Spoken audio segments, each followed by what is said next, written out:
Yeah, I'll frame it specifically. I was walking today and I had been triggered by several things, several different beliefs, different people, different situations. And the result was I just was really feeling awful.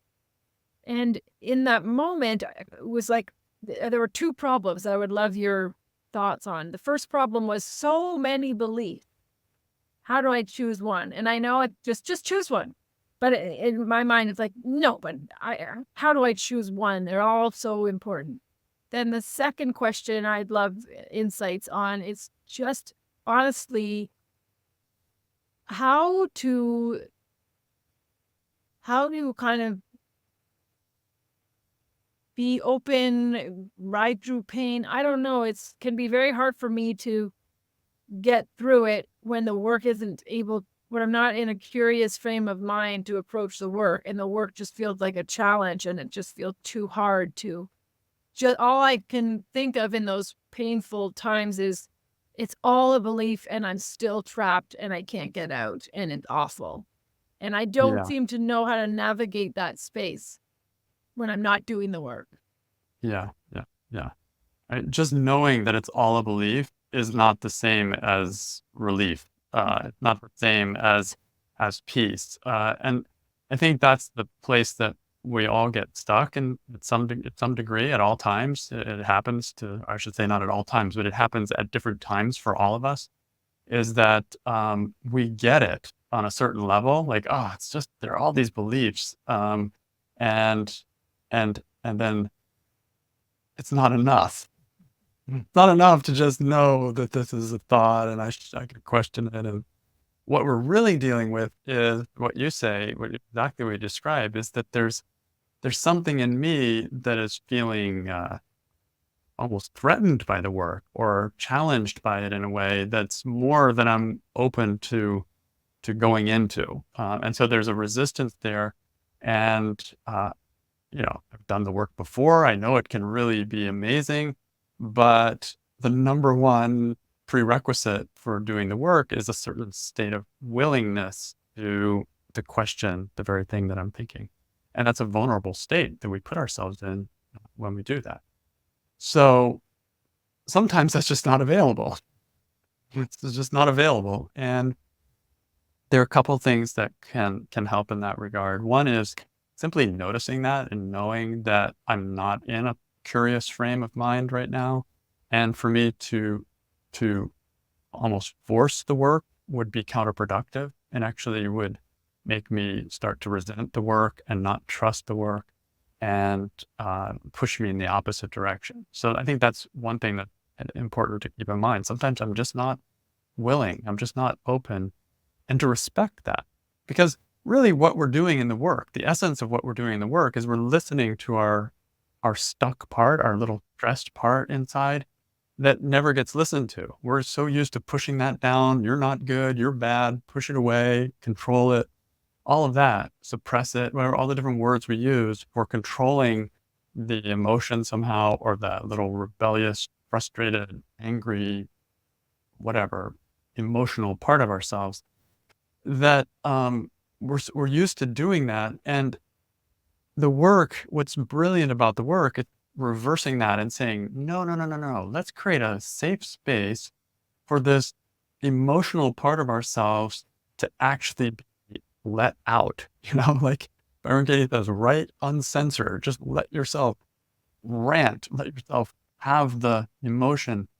And I find it's extremely important to allow myself to do that in a completely uncensored way. And what that means, even even on a larger level, is I don't even have to question this if I don't want to. Because if I think I always have to question everything I rant about, then I may start to feel stressed about, I feel reluctant to expose myself to this machine that's going to eat me up and spit me out and destroy my beliefs. And, that's the way it can think. Of course, that's not the real feeling of what we're trying to do. We're trying to say, okay, stuck part, you're in control. First of all, you don't have to do this if you don't want to. Second of all, first phase is just tell us what you're feeling and let that be a therapy in and of itself. And then thirdly, when I do the question, I want you, stuck part, to be the one answering the questions and finding what you find or not. Like you're in the driver's seat. So most of the time when I approach it that way, the little stressed part of me feels like, okay, if you're going to let me really be in the driver's seat, and then I'm willing to play this game a little bit with you. And I do have some previous experience that it is helpful anyway. So, and I do want to feel better. So it's like willing to play a little bit. But I, as the facilitator part of myself that's holding the space for this, I have to be um, really patient and really understanding and not pushy about that. Otherwise, that curiosity is just going to evaporate. The mind does not want to just give up control just because you say so. It's like, no, no. In fact, sometimes the things that we're attached to actually have validity too. So we have to be sorting that out, and it's a delicate sorting sometimes. So all respect has to be given to that quote unquote negative or resistant part. And if that is given, if you really are doing that, you will feel it. Your whole emotional center will feel that, and it will respond in an open way that or more open way. And if not, then it's being heard by saying, not now, thank you. And it gives you freedom to just say, okay, I appreciate that. And anytime you're ready, I'm available here to support you. You know, that's me talking to myself. So I think that's one thing. You were saying how to be more open when you're not in a curious part of frame of mind is to give that respect to the non-curious part and let it tell its side. Ask questions of it. Let's hear what it's feeling and thinking.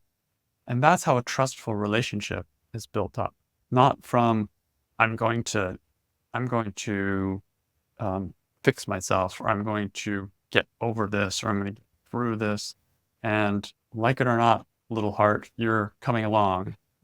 And it only goes so far. It doesn't work so well. So it has to be given full, full control is the right word, maybe full freedom to say no and to have that no respected if it doesn't. It's like consent, really, is what we're talking about. I have to have consent from my own heart, and I have to be willing to give consent to my heart when I'm working with. One other thing you can play with is if there's a lot of resistance to something, you can even say, again, asking this heart, what is bothering you? You can ask it, so what is your resistance to this? What are you afraid is going to happen if we question this? Is there something that's concerning you about even entering into doing the work on this? And you can write those kind of thoughts as preliminary thoughts to work before you get into the meat of it, if it's going to go in that direction. So those are all possibilities. This is all addressing your number 2 question about how to be open when you're not, right? That's kind of the idea of it. How to do the work when you're not really in that curious frame of mind. So short answer, you can't.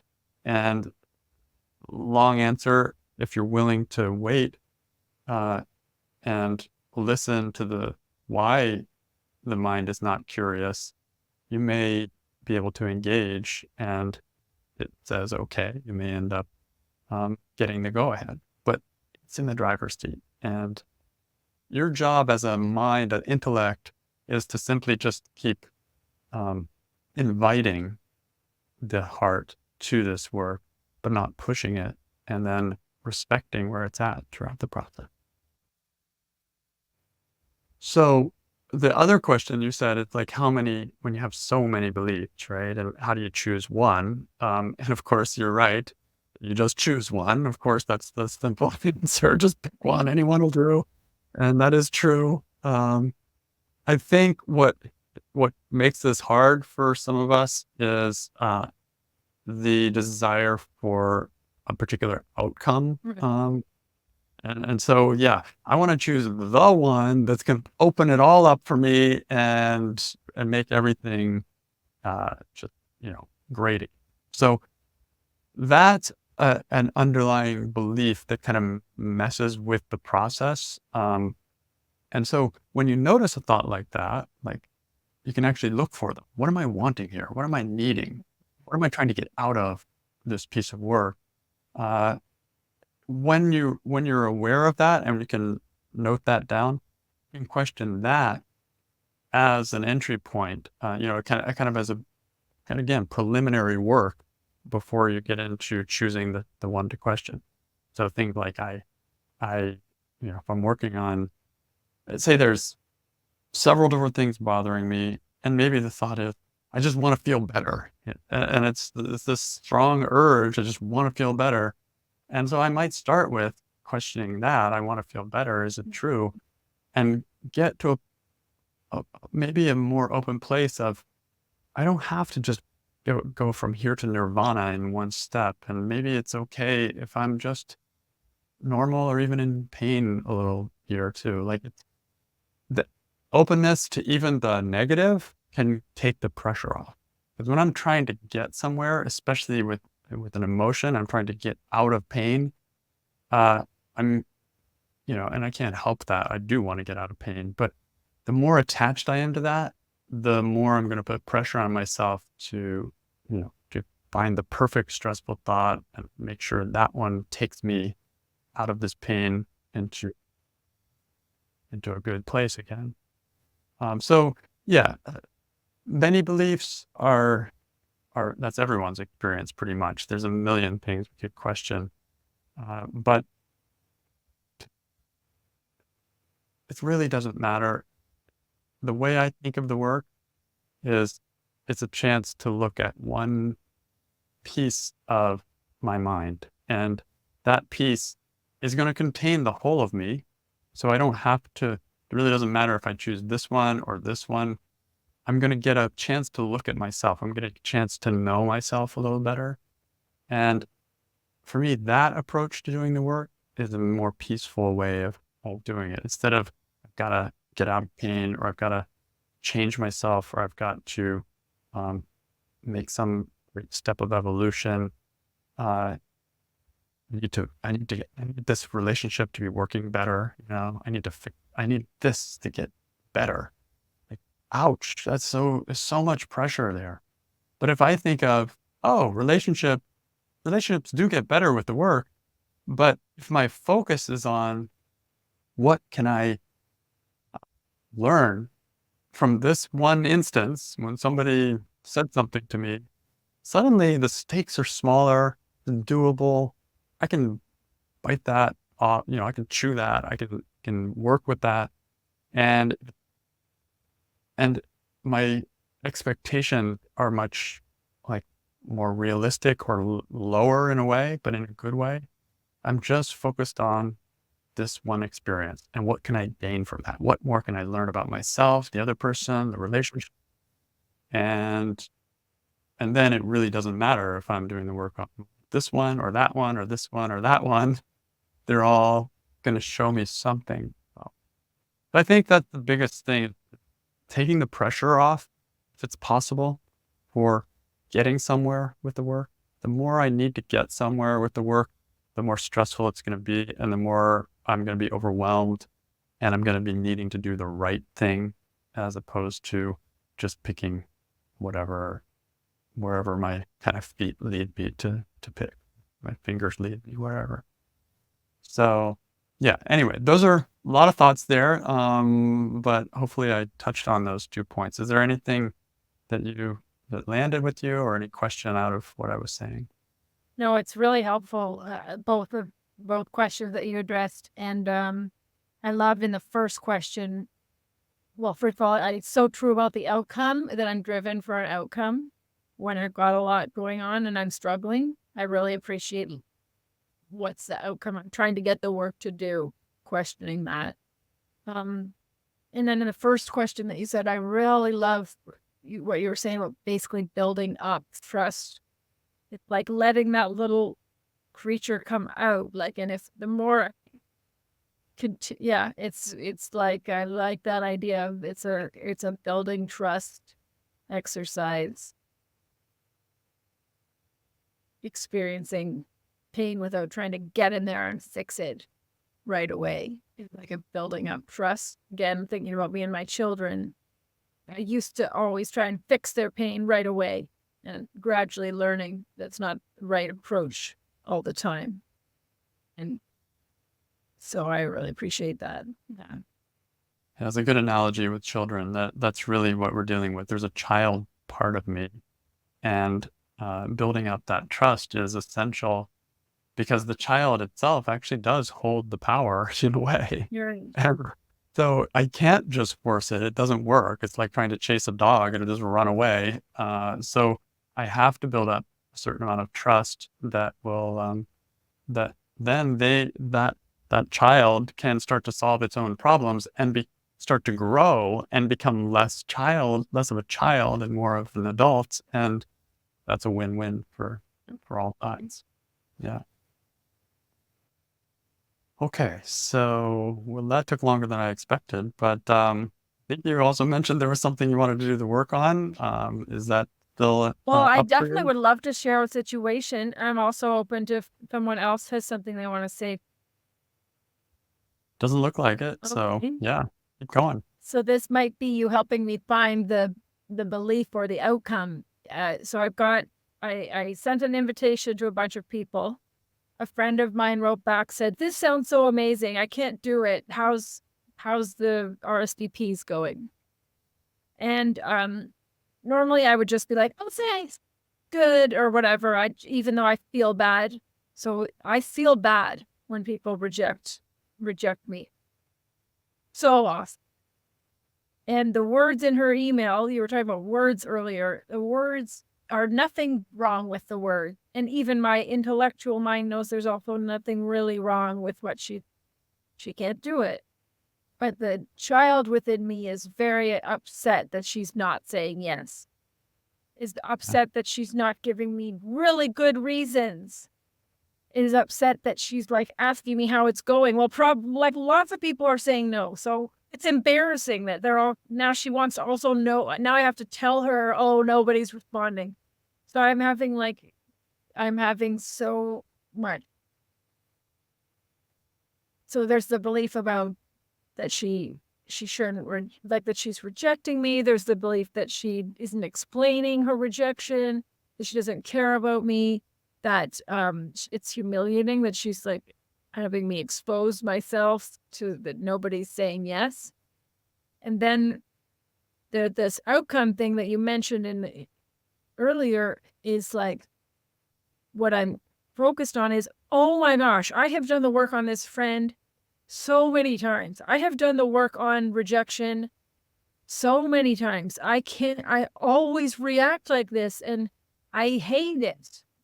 So there's also that piece of just like, why even bother doing it? It just comes back every single time.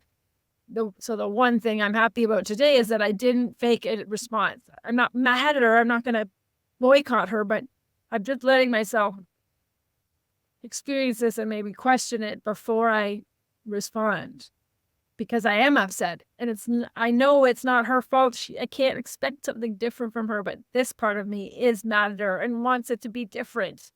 Yes, yeah, yes, yeah, exactly.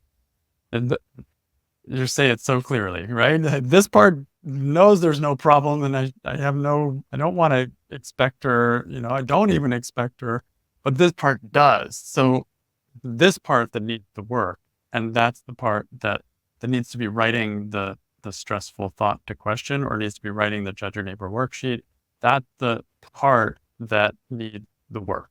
And so if you were going to let that part speak or yell or whatever, what would it be saying about this friend when she says, oh, this sounds amazing, but I can't do it? Oh, by the way, how are the RSVPs going? She always says no. Uh,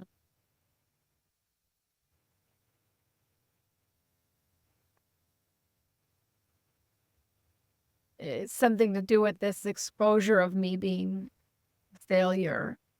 Like,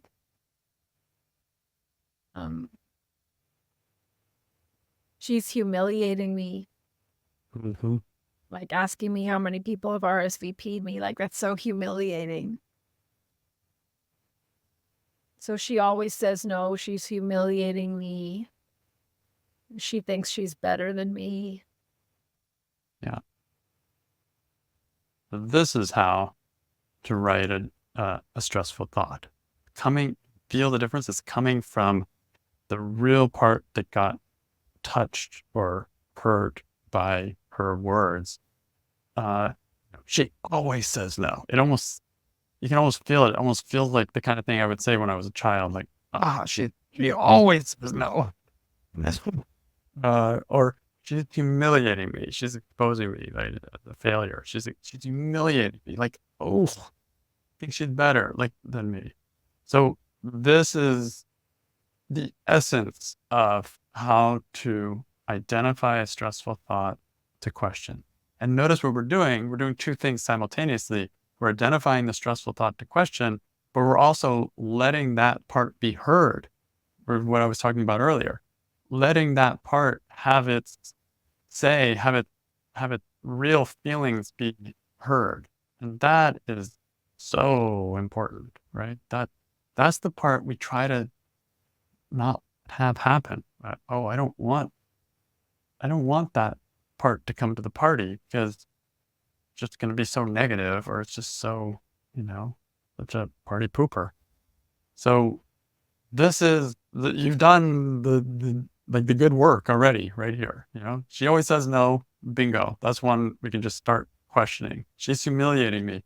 Same situation, slightly different offense. So there's two things going on there, and they both deserve equal treatment or time for doing the work. That's why they're separate.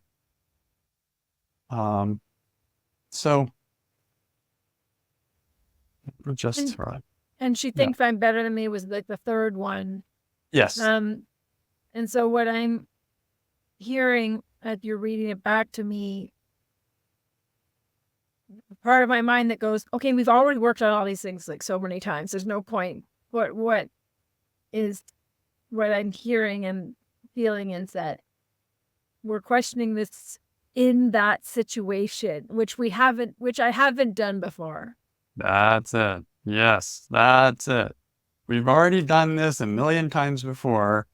It is true on one level and completely has nothing to do with this particular moment. Right.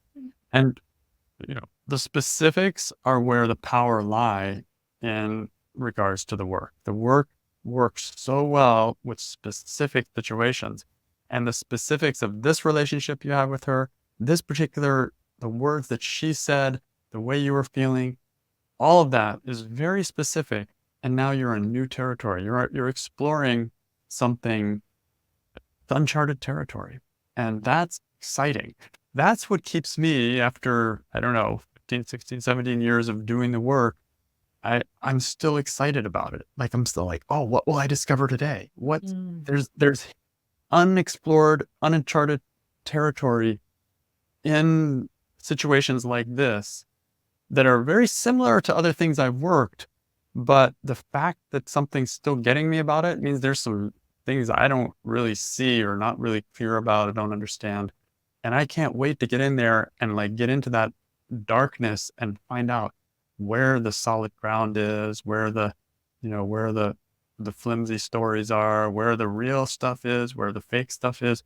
That's exciting. Like, for me, that keeps me going in the work. It doesn't matter that I've done it 1,000 times before. Yeah, you nailed it. That's right. Otherwise, the cop-out that we all use is, oh, I've done it before. Oh, I already got that. Yeah, I worked on that friend before.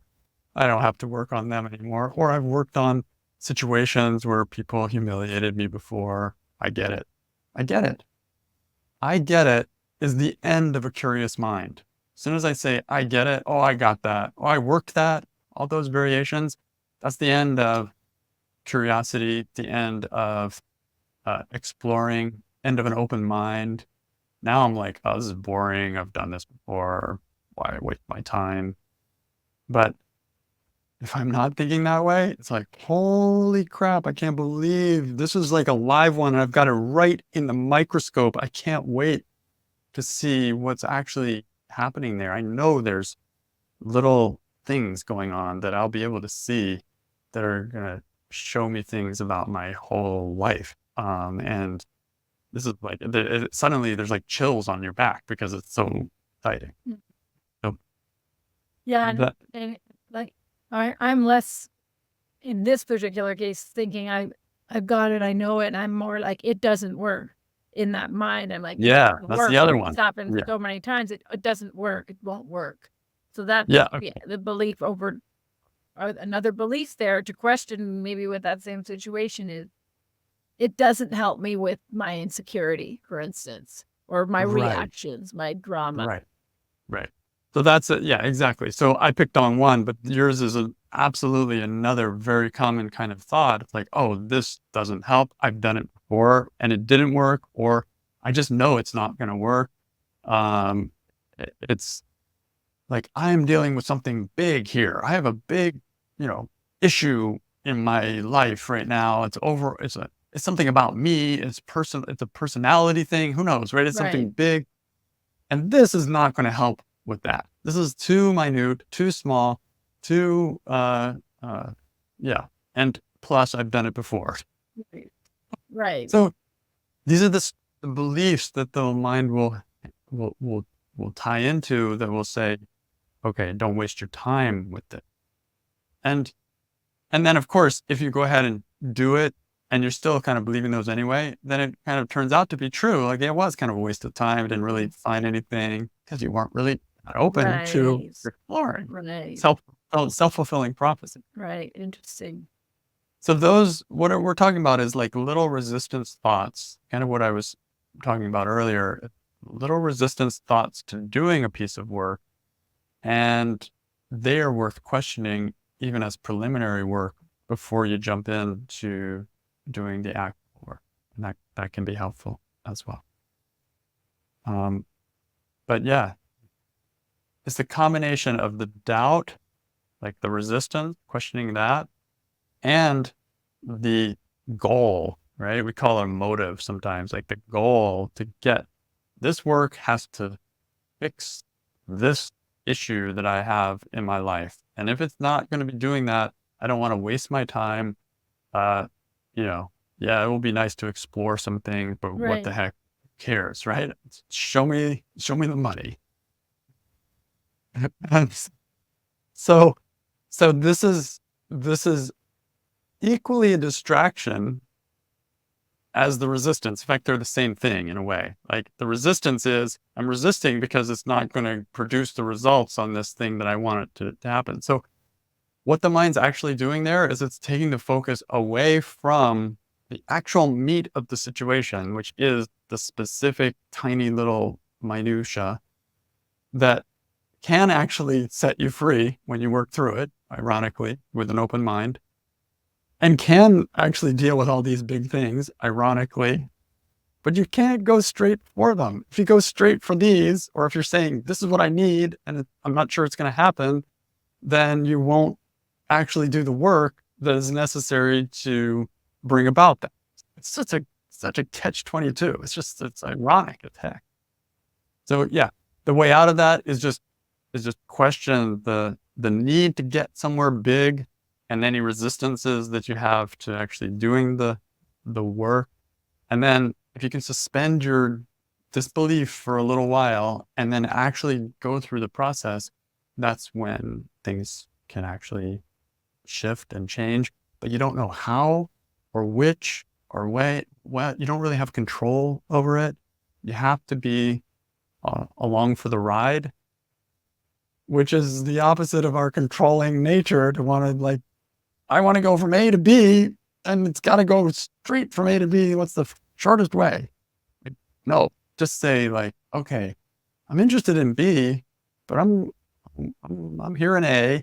Like, I'm willing to like explore here, and who knows where the fastest route might be. It might be going in the opposite direction. It looks like you're going towards C, but actually it's kind of a short way around that like allows for less mountain climbing, and you end up actually arriving at the goal, be quicker.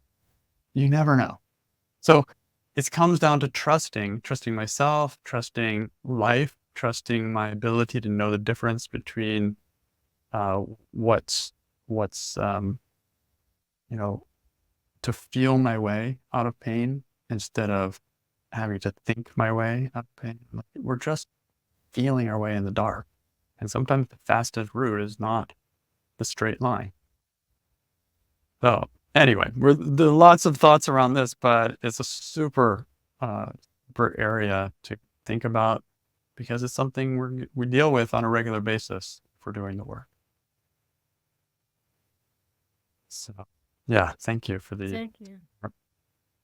And I think we can leave it with, you've got 3 really cool statements that you can question. She always says no. In that situation, let's work it. Or she's humiliating me, and then she thinks she's better than me. Those 3, if you just took your time with those, gave it a full, how much time as you need, and go through the 4 questions and the turnarounds, who knows where that leads. And yeah, so we'll leave it at that. Wonderful.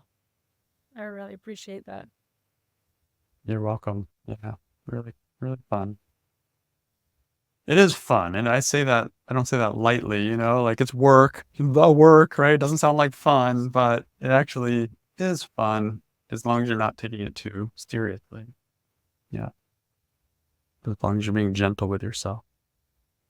So great questions. Thank you for all that, and great exploration.